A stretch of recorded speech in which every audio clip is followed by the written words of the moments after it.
क्या कभी ऐसा महसूस हुआ है कि दुनिया में न्याय नहीं है? मतलब हम अक्सर देखते हैं ना कि मेहनत करने वाले तो परेशान हैं और बेईमान लोग मजे कर रहे हैं। बिल्कुल। ये सवाल इतना पुराना है कि शायद जब से इंसान ने सोचना शुरू किया है तब से ये उसके मन में है कि आखिर ऐसा क्यों होता है। और इसी क्यों का जवाब ढूंढने की कोशिश आज हम करेंगे। अच्छा। हमारे पास श्रीराम शर्मा आचार्य की किताब ईश्वरीय न्याय के कुछ अंश हैं और ये किताब कोई धर्म कर्म के उपदेश जैसी नहीं है। ओके। बल्कि कर्म, भाग्य और न्याय के पीछे के सिस्टम को, उसकी साइकोलॉजी को समझने की एक कोशिश है। बिल्कुल। तो चले इस सिस्टम की गहराई में उतरते हैं। हम ये समझने की कोशिश करेंगे कि ये किताब कर्म के फल की व्यवस्था को कैसे समझाती है और क्या हमारे सुख दुख की जिम्मेदारी वाकई किसी भारी ताकत पर है या इसका कंट्रोल पैनल हमारे ही अंदर कहीं छिपा हुआ है। यही सवाल है। अच्छा, तो शुरुआत करते हैं एक बहुत ही जाने पहचाने नाम से, चित्रगुप्त। हाँ। हमने कथाओं में हमेशा सुना है कि ये कोई देवता हैं जो यमराज के दरबार में एक बड़ी सी किताब लेकर बैठते हैं और हर इंसान के अच्छे बुरे कर्मों का हिसाब लिखते हैं। हाँ, मुंशी जी। हाँ, लेकिन इस किताब में इस धारणा को एक बहुत ही मॉडर्न, लगभग एक मनोवैज्ञानिक मोड़ दिया गया है। बिल्कुल सही। किताब कहती है कि चित्रगुप्त कोई बाहर बैठा हुआ देवता नहीं है। तो फिर कौन है? वो हमारा अपना ही अंतःकरण है। मतलब जिसे हम आज की भाषा में सबकॉन्शियस माइंड। हाँ, अवचेतन मन। लेखक ने एक बहुत ही खूबसूरत उदाहरण दिया है। जैसे पुराने जमाने के ग्रामोफोन रिकॉर्ड पर आवाज की बहुत बारीक, ना दिखने वाली रेखाएं खिंच जाती थी। हाँ, और सुई रखने पर वही आवाज फिर से पैदा हो जाती थी। बिल्कुल वैसे ही हमारे हर काम की, हर सोच की एक छाप हमारे मन पर बनती चली जाती है। एक मिनट, मतलब वो देवता जिनकी तस्वीरें हम देखते हैं वो असल में हमारे ही दिमाग का एक हिस्सा है? एक तरह से हाँ। ये तो पूरे कर्म कांड के विचार को ही बदल देता है। हाँ, ये इसे एक बाहरी घटना से एक आंतरिक प्रक्रिया बना देता है। किताब में जिक्र है कि डॉक्टर बेवेर्स नाम के एक शोधकर्ता ने ये जानने की कोशिश भी की थी। अच्छा।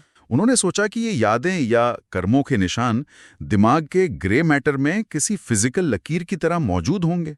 उन्होंने बहुत कोशिश की पर उन्हें ऐसा कुछ नहीं मिला। ये दिलचस्प है। मतलब उस समय की वैज्ञानिक सोच ये थी कि हर चीज का एक भौतिक कारण होना चाहिए। बिल्कुल, अगर कोई याद है तो वो दिमाग में किसी फाइल की तरह कहीं रखी होगी। और आज की साइंस क्या कहती है? आज न्यूरोसाइंस हमें बताता है कि यादें किसी एक जगह पर नहीं बल्कि पूरे दिमाग में न्यूरल पाथवे के एक जटिल नेटवर्क के रूप में स्टोर होती हैं। तो आचार्य शर्मा का ये सूक्ष्म रेखाओं का विचार आज की हमारी समझ के ज्यादा करीब है। कमाल है। तो ये जो गुप्त मन है यही असली चित्रगुप्त है और किताब कहती है कि जितने प्राणी हैं उतने ही चित्रगुप्त है। सही पकड़ा। मतलब हर किसी के अंदर उसका अपना पर्सनल 24/7 काम करने वाला रिकॉर्ड कीपर है। ठीक, यही बात। जिसे कोई धोखा नहीं दे सकता, वो कभी थकता नहीं, कभी छुट्टी नहीं लेता। और सबसे जरूरी बात, वो हमारी बाहरी चालाकी को नहीं बल्कि हमारे काम के पीछे की असली भावना को रिकॉर्ड करता है। ठीक है, तो अगर रिकॉर्डिंग हमारे अंदर ही हो रही है तो फिर जज कौन है, न्याय कौन करता है? अच्छा सवाल है। क्या वही अवचेतन मन खुद ही जज भी है? यहाँ किताब मन के दो हिस्सों की बात करती है, एक बाहरी और एक भीतरी मन। ये थोड़ा समझाएंगे? जरूर। किताब इन्हें बहिर्मन और अंतर्मन कहती है। बहिर्मन यानी हमारा बाहरी कॉन्शियस माइंड, जो सोचता है, तर्क करता है। हाँ, जो तर्क करता है, बहस करता है, बहाने बनाता है। अगर मैंने ये किया तो लोग क्या कहेंगे, या इससे मुझे क्या फायदा होगा, ये सब बाहरी मन के सवाल हैं। तो ये कुछ ऐसा हुआ जैसे मान लीजिए ऑफिस में मुझसे कोई बड़ी गलती हो गई, मेरा बहिर्मन तुरंत कहेगा अरे किसी और का नाम लगा दो, बच जाओगी। बिल्कुल। लेकिन अंतर्मन यानी हमारा भीतरी मन, वो इन सब तर्कों से परे है। वो भोला है। भोला? हाँ, उसे सही गलत का एक सहज ज्ञान है। असली ईश्वरीय शक्ति या जिसे हम आत्मा की आवाज कहते हैं, वो वहीं बसती है। तो भले ही आपका बाहरी मन बहाने बनाकर आपको बचा ले, लेकिन आपका अंतर्मन जानता है कि गलती हुई है। और वो अंदर ही अंदर अपराध बोध या बेचैनी महसूस करेगा। बिल्कुल। भले ही बाहर से दुनिया को कुछ पता न चले, यही अंतर्मन असली न्यायाधीश है। और यहाँ पर एक बहुत दिलचस्प बात कही गई है कि इन दोनों दुनियाओं की करेंसी अलग अलग है। हाँ। बाहरी दुनिया में रुपए, पैसे, पद, ताकत चलती है, लेकिन भीतरी दुनिया में सिर्फ इच्छा और भावना की नापतोल होती है। इसका सबसे शक्तिशाली उदाहरण किताब महाभारत से देती है। भगवान कृष्ण और अर्जुन का। हाँ, भगवान कृष्ण ने अर्जुन को युद्ध के लिए उकसाया, जिसमें लाखों लोग मारे गए। मतलब बाहरी तौर पर देखें तो ये भयंकर हिंसा है। बिल्कुल, लेकिन किताब के अनुसार अर्जुन को इसका पाप नहीं लगा। पर ये बात कई लोगों को हजम नहीं होगी। लाखों लोगों की मौत को सिर्फ अच्छी भावना के आधार पर सही कैसे ठहराया जा सकता है? क्या ये किसी को भी अपने विनाशकारी कामों को सही ठहराने का एक खतरनाक लूपहोल नहीं देता? कोई भी कह सकता है कि मेरी भावना तो अच्छी थी। बहुत जरूरी सवाल है। और देखिए, यहाँ भावना का मतलब महज अच्छा इरादा नहीं है। तो फिर क्या है? यहाँ बात हो रही है स्वार्थ से पूरी तरह मुक्त होने की। अर्जुन उस युद्ध से अपने लिए कोई राज्य, धन या प्रसिद्धि नहीं चाहते थे। वो तो अपने प्रियजनों को मारने के विचार से ही कांप रहे थे। बिल्कुल। उनका कर्म व्यक्तिगत लाभ, क्रोध या बदले की भावना से नहीं, बल्कि एक बड़े धर्म, एक बड़ी व्यवस्था को स्थापित करने के सिद्धांत से जुड़ा था। अच्छा। ये एक चरम उदाहरण है जो ये बताता है कि कर्म का असली वजन उसके बाहरी रूप में नहीं, बल्कि कर्ता के मन की गहराई में होता है कि वो कितना स्वार्थ रहित है। ये व्याख्या इस पर एक नई रोशनी डालती है। तो मतलब न्याय की मशीनरी पूरी तरह से आंतरिक है। लेकिन फिर हम उस मूल सवाल पर वापस आते हैं। अगर ये सिस्टम इतना परफेक्ट है तो फिर इसमें गड़बड़ी कहाँ होती है? हाँ। क्यों एक भला इंसान सालों से संघर्ष कर रहा है और कोई धोखेबाज तरक्की कर रहा है? इस किताब के हिसाब से ऐसा क्यों होता है? इस पहेली का जवाब किताब कर्मों के वर्गीकरण में देती है। वो कहती है कि हर कर्म का फल तुरंत नहीं मिलता। जैसे हर बीज बोने के अगले दिन पेड़ नहीं बन जाता। बिल्कुल। कर्म 3 तरह के होते हैं। पहला है क्रियामाण कर्म। क्रियामाण मतलब जो अभी किया जा रहा है? हाँ, ये वो कर्म है जो हम अभी कर रहे हैं। इनका फल अक्सर तुरंत या बहुत जल्दी मिल जाता है। जैसे जहर खाने से तुरंत मौत या आग में हाथ डालने से तुरंत जल जाना। ये सिंपल कॉज एंड इफेक्ट है। ठीक है, ये तो समझ आता है। लेकिन उन कर्मों का क्या जिनका नतीजा सालों तक नहीं दिखता? उसके लिए है दूसरे और तीसरे प्रकार के कर्म। दूसरा है संचित कर्म। संचित मतलब जमा किया हुआ? हाँ, ये हमारे पिछले कर्मों का एक विशाल भंडार है जो बीजों की तरह निष्क्रिय पड़ा है। ये इस जन्म के भी हो सकते हैं, पिछले जन्मों के भी। ये बस सही मौके का इंतजार कर रहे हैं। और तीसरा प्रकार है प्रारब्ध कर्म। ये शब्द तो हमने बहुत सुना है। हाँ, प्रारब्ध ही वो है जिसे हम आम भाषा में भाग्य, किस्मत या डेस्टिनी कहते हैं। तो प्रारब्ध है क्या? प्रारब्ध उन संचित कर्मों के भंडार में से निकला हुआ वो हिस्सा है जिसका फल अब मिलना शुरू हो गया है। वो बीज अब अंकुरित हो गया है और पेड़ बनकर फल देने लगा है, चाहे वो फल मीठा हो या कड़वा हो। बिल्कुल। अच्छा, तो इसका मतलब आज मेरे जीवन में जो अच्छी या बुरी घटना बिना किसी वजह के हो रही है, वो हो सकता है मेरे ही किसी बहुत पुराने भूले बिसरे संचित कर्म का प्रारब्ध हो। सही। इसीलिए हमें लगता है कि हमारे साथ अन्याय हो रहा है, क्योंकि हम उस मूल कारण को भूल चुके हैं। ठीक यही बात। इसे आज की साइकोलॉजी से जोड़ें तो ये कुछ बचपन के किसी अनसुलझे ट्रॉमा जैसा है। कैसे? हो सकता है बचपन की कोई घटना आपको याद भी ना हो, लेकिन उसका असर आपके वयस्क जीवन में एक पैटर्न की तरह दिखता रहता है।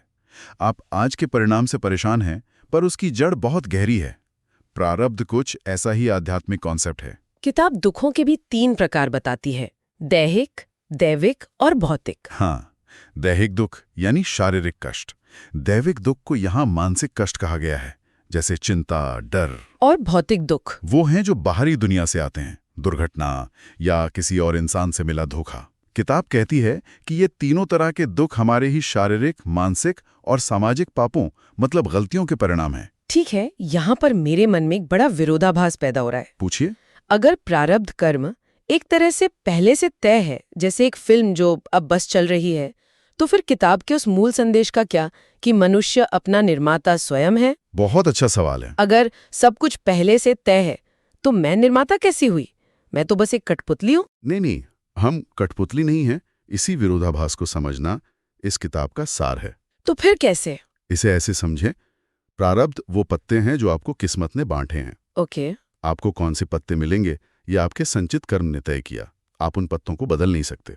लेकिन उन पत्तों को खेलना कैसे है, ये पूरी तरह से आपकी आज़ादी है। ये आपका क्रियामाण कर्म है। मतलब हो सकता है मुझे खराब पत्ते मिले, लेकिन मैं उन्हें इतनी कुशलता से खेलूं कि मैं गेम जीत जाऊं। बिल्कुल।